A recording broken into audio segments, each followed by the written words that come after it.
Saya beri judul Menang Menghadapi Krisis. Saya ulangi sekali lagi, judul firman Tuhan pada minggu ini adalah Menang Menghadapi Krisis. Saudara-saudara jemaat yang saya kasihi, krisis bisa datang dengan tiba-tiba dalam kehidupan kita.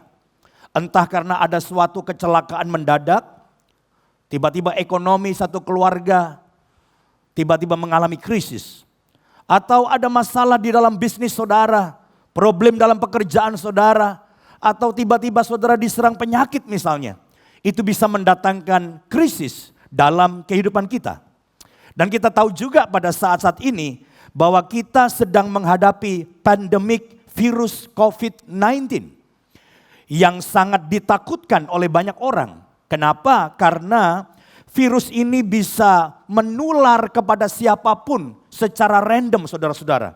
Dan kita tahu saat ini orang-orang menjadi takut kena virus ini, saudara-saudara, dan mengalami hal-hal yang buruk dalam kehidupannya. Nah, saya tidak tahu apa yang sedang saudara alami pada hari ini.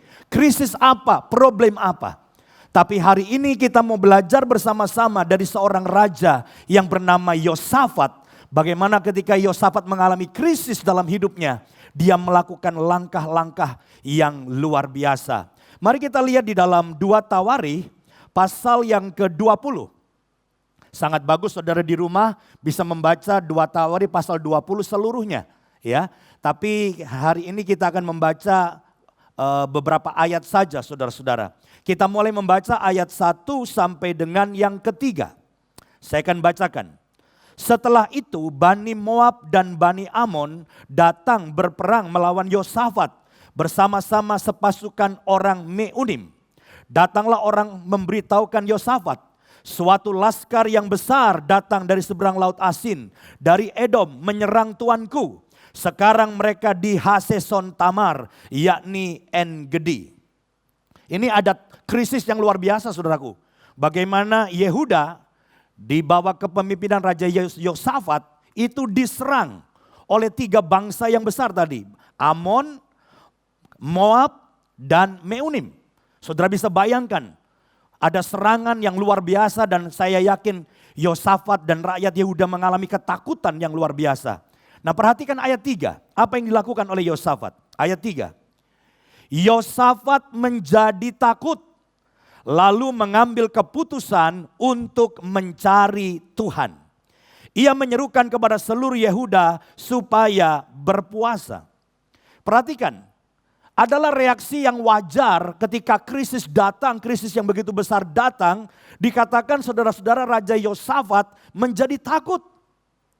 Kita semua yang sedang mengalami krisis hari-hari ini, apapun krisis yang sedang kita alami, khususnya secara nasional, Indonesia mengalami yang namanya pandemik virus COVID-19 tadi. Ada banyak saudara mengalami ketakutan. Dan itu reaksi yang wajar. Tetapi mari kita belajar dari Yosafat. Ketika Yosafat takut dikatakan oleh Alkitab tadi, Yosafat mengambil keputusan untuk mencari Tuhan. Hari ini dimanapun saudara berada, di rumah, di tempat yang lain. Ketika ketakutan menyerang kita, saya dorong setiap kita, ayo kita mencari Tuhan. Ayo kita datang kepada Tuhan, sebab Tuhan adalah alamat yang tepat. Nah, selanjutnya kita melihat, Yosafat datang mencari Tuhan dan melakukan beberapa langkah yang penting. Yang hari ini saya ingin sampaikan untuk kita semua. Ada 3 hal yang dilakukan oleh Yosafat ketika Yosafat lari kepada Tuhan. Mari kita mulai dengan yang pertama. Yang pertama saudara-saudara, Yosafat mengajak semua bangsa Yehuda dan keluarganya untuk berdoa. Jadi Yosafat mencari Tuhan, Yosafat lari kepada Tuhan, dan langkah yang pertama yang dia lakukan adalah dia mengajak semua bangsa Yehuda dan juga keluarga mereka untuk berdoa. Kita bisa melihat di dalam ayat yang ke-13. Ayat 13 saya bacakan dari 2 Tawarikh pasal yang ke-20. Sementara itu seluruh Yehuda berdiri di hadapan Tuhan. Juga segenap keluarga mereka dengan istri dan anak-anak mereka. Saudara lihat sebuah langkah yang luar biasa dilakukan oleh Yosafat. Yosafat mengajak seluruh bangsa Yehuda untuk datang kepada Tuhan dan berdoa. Dan yang saya garis bawahi yang menarik di sini bukan hanya suami-suami sebagai kepala rumah tangga. Tetapi dikatakan tadi istri mereka, anak-anak mereka juga bersama-sama berdoa. Wah, ini satu gerakan yang luar biasa. Saya rasa ini saat yang baik kalau di dalam keluarga saudara biasanya jarang ada mezbah keluarga, jarang doa bersama. Saya ajak ketika krisis datang di tengah-tengah bangsa Indonesia, ketakutan yang sedang melanda di seluruh negeri kita Indonesia. Saya dorong kita semua, tetapi bukan hanya suami-suami, tetapi mengajak istrinya, mengajak anak-anaknya. Nanti kita bisa sama-sama gandengan berdoa.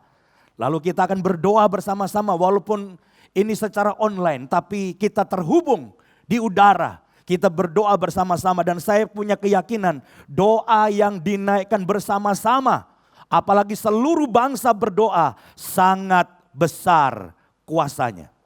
Yang percaya katakan amin. Jadi saya mendorong yang pertama, kita mau meneladani apa yang dilakukan oleh Yosafat. Bukan doa sendiri-sendiri lagi.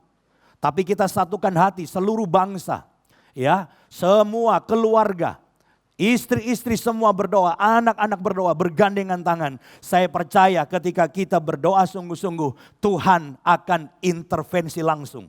Melampaui semua usaha manusia. Saya percaya bangsa kita Indonesia akan diselamatkan oleh Tuhan lewat setiap doa kita. Yang percaya katakan amin. Bisa kita tepuk tangan di rumah kita untuk kemuliaan Tuhan. Haleluya. Ini yang pertama saudara. Lalu yang kedua. Yang kedua, ia atau Yosafat menyerukan semua bangsa Yehuda untuk berpuasa. Jadi langkah yang pertama berdoa, kita percaya kuasa doa. Tapi juga kita percaya selain doa, ada satu hal lagi yang bisa kita kerjakan yang menjadi satu kekuatan yang tambahan di dalam doa kita. Yaitu kalau kita mengambil doa dan apa tadi saudara? Puasa. Berdoa dan berpuasa. Ayat 3 dari 2 Tawari 20. Coba kita baca bersama 2 Tawari 20 ayat yang ketiga. Yosafat menjadi takut lalu mengambil keputusan untuk mencari Tuhan. Ia menyerukan kepada seluruh Yehuda supaya berpuasa. Jadi doa disertai puasa ada satu kuasa yang luar biasa yang akan terjadi di tengah-tengah bangsa kita. Krisis bangsa Indonesia akan bisa teratasi ketika kita berdoa dan berpuasa. Saya ingin mengutip dari Eerdman Dictionary of the Bible. Di situ dikatakan begini. Pada periode sejarah Yahudi setelah pembuangan, yaitu setelah 586 sebelum Masehi, puasa digunakan sebagai cara untuk meminta bantuan langsung kepada Tuhan ketika komunitas itu dalam bahaya besar. Jadi berdasarkan dictionary ini, kita tahu bahwa bagi bangsa Israel, berdoa dan berpuasa itu saudaraku sesuatu yang tidak dapat dipisahkan. Ketika mereka sedang menghadapi bahaya yang besar, maka bangsa Israel biasanya akan berdoa dan berpuasa. Ada yang bertanya, apa sih maknanya berpuasa? Apakah sekedar tidak makan, tidak minum? Tentunya tidak sekedar seperti itu saudaraku. Tetapi salah satu tujuan berpuasa agar kita merendahkan diri di hadapan Tuhan. Puasa artinya kita merendahkan diri di hadapan Tuhan dan memohon perlindungan dan jalan keluar bagi krisis yang sedang kita alami. Di dalam Esra pasal 8 ayat 21, saya bacakan dikatakan begini. Kemudian di sana, di tepi sungai Ahava itu, aku memaklumkan puasa supaya kami merendahkan diri, garis bawahi, memaklumkan puasa supaya kami merendahkan diri di hadapan Allah kami dan memohon kepadanya jalan yang aman bagi kami, bagi anak-anak kami dan segala harta benda kami. Jadi berpuasa itu memiliki arti tadi dikatakan merendahkan diri. Maukah kita menanggalkan semua kesombongan kita yang selama ini kita anggap kita hebat, kita sanggup, kita pintar, kita mampu. Tapi di tengah-tengah krisis ini, maukah kita berpuasa yang artinya kita merendahkan diri, mengakui kebutuhan kita akan pertolongan Tuhan. Dan saya percaya ketika kita berdoa, kita berpuasa bersama-sama, di situ kuasa Tuhan akan terjadi. Tuhan akan menolong Indonesia keluar dari krisis. Yang percaya, bisakah kita berikan kemuliaan bagi Tuhan, baik di rumah dan dimanapun saudara berada. Saya juga ingin mengutip perkataan seorang bapak gereja namanya Tertullian. Tertullian seorang bapak gereja dalam bukunya yang berjudul On Fasting, dia berkata begini, ketika seseorang berpuasa, surga berperang untukmu dan pertahanan ilahi akan diberikan kepadamu. Saya percaya ketika kita berdoa dan berpuasa, maka sorga berperang untuk kita. Dan saya percaya juga pertahanan, perlindungan Tuhan akan melindungi setiap anak-anak Tuhan dari bahaya apapun. Termasuk virus corona yang ditakutkan banyak orang. Kita percaya Tuhan melindungi kita. Kita melakukan bagian kita, saudaraku. Bukan berarti kita kemudian mencobai Tuhan. Ya, kita melakukan bagian kita jaga kebersihan, kita cuci tangan kita dan lain sebagainya, jaga jarak. Tapi di atas semuanya saya percaya perlindungan Tuhan yang sempurna itu mengatasi semua yang kita bisa lakukan. Berdoa dan berpuasa, saya yakin krisis akan segera berlalu dari bangsa kita, juga dari kehidupan kita. Yang ketiga, yang terakhir, yang ingin saya sampaikan, saudara-saudara, yang kita bisa pelajari dari Raja Yosafat ketika dia takut, dia mencari Tuhan, dan yang ketiga yang dia lakukan adalah ia dan para pemuji menaikkan puji-pujian kepada Allah. Jadi di sini saudara-saudara, Raja Yosafat itu melakukan satu tindakan yang enggak masuk akal. Satu tindakan yang enggak lazim. Bayangkan ketika mereka diserang musuh, 3 bangsa yang kuat bersatu menyerang Yehuda, mau menghancurkan Yehuda. Justru yang dilakukan oleh Raja Yosafat adalah dia membentuk grup paduan suara. Dikasih baju yang khusus, jubah yang khusus, kemudian mereka justru ditaruh di depan. Mereka menyanyi memuji Tuhan. Ya, coba kita baca ayatnya dalam ayat yang ke-21 dan 22. Dari 2 Tawari pasal 20 tadi. Saya akan bacakan. Setelah ia berunding dengan rakyat, ia mengangkat orang-orang yang akan menyanyi nyanyian untuk Tuhan dan memuji Tuhan dalam pakaian kudus yang semarak.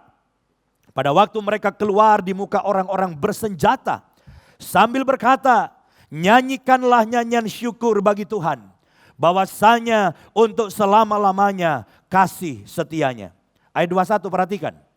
Waktu mereka mulai menyanyi, bersyukur engkau baik Tuhan, bahwasanya untuk selama-lamanya kebaikan Tuhan, kasih setia Tuhan. Perhatikan ayat selanjutnya saudaraku. Ketika mereka mulai bersorak-sorai dan menyanyikan nyanyian pujian, dibuat Tuhanlah penghadangan terhadap Bani Amon dan Moab dan orang-orang dari pegunungan Seir yang hendak menyerang Yehuda sehingga mereka terpukul kalah. Kalau saudara baca seluruhnya di rumah saudara masing-masing, kita tahu bahwa pada waktu bangsa Yehuda menyanyikan pujian, penyembahan kepada Tuhan, saudara-saudaraku, tiba-tiba 3 bangsa ini saling serang-serang sendiri. Jadi mereka bunuh-bunuhan sendiri. Dan kalau saudara membaca dalam Alkitab ketika orang-orang Yehuda itu mau menyerang, saudaraku, mau berperang, mereka kaget. Mereka bingung. Kenapa? Karena semua musuh mereka sudah mati. Bunuh-bunuhan sendiri. Mereka hanya datang dan melihat Tuhan bekerja dengan luar biasa. Waktu mereka memuji dan menyembah Tuhan. Hari ini stop untuk kita mengeluh sama Tuhan. Ada banyak orang mengeluh. Bukan hanya karena krisis masalah virus corona, saudaraku. Tapi banyak orang Kristen ketika menghadapi masalah, persoalan mereka ngeluh. Kenapa kok nggak diberkati? Kenapa kok ada masalah? Kenapa kok ada problem? Saya mendorong setiap jemaat dimanapun engkau berada. Stop mengeluh. Stop menyalahkan Tuhan. Stop menyalahkan keadaan. Mulai lakukan seperti Raja Yosafat lakukan. Mereka kemudian membangun satu grup anggota paduan suara yang khusus untuk memuji dan menyembah Tuhan. Saya berdoa suami, istri dan anak kumpul sama-sama di rumah seperti anggota paduan suara. Hari ini berhenti ketakutan, berhenti ngeluh, berhenti ngomel, mulai gandengan tangan, suami, istri, anak-anak, mulai bilang, engkau baik Tuhan. Aku mau bersyukur kepadamu, apapun yang terjadi, kebaikanmu kekal untuk selama-lamanya. Saya percaya ketika kita bersyukur, memuji, menyembah Tuhan dalam kondisi apapun, termasuk kondisi saat ini, di mana semua orang ketakutan karena krisis. Saya percaya Tuhan dari sorga bekerja. Tuhan akan menolong kita. Segala musuh-musuh kita akan dikalahkan. Dan kita akan keluar sebagai pemenang mengatasi semua krisis yang sedang terjadi. Yang setuju, yang percaya, bisakah kita berikan kemuliaan bagi Tuhan dimanapun saudara berada. Tuhan hadir di rumah saudara. Tuhan hadir di tempat saudara. Jadi hari ini kita belajar ada 3 hal yang kita lakukan. Jangan ketakutan menguasaimu, jangan stres, tapi seperti Yosafat ketika krisis datang lari kepada Tuhan dan lakukan 3 hal. Coba kita ulangi, yang pertama apa tadi? Berdoa. Ingat, berdoa jangan sendirian. Doa korporat, doa bersama-sama. Ya, suami, istri, anak, apalagi semua bangsa berdoa. Kuasanya luar biasa, berdoa. Yang kedua, berpuasa. Berpuasa juga harus jaga kesehatan juga. Karena saat-saat ini juga kondisi badan harus bagus. Berpuasa dengan hikmat Tuhan tentunya. Dan yang ketiga, yang terakhir apa tadi?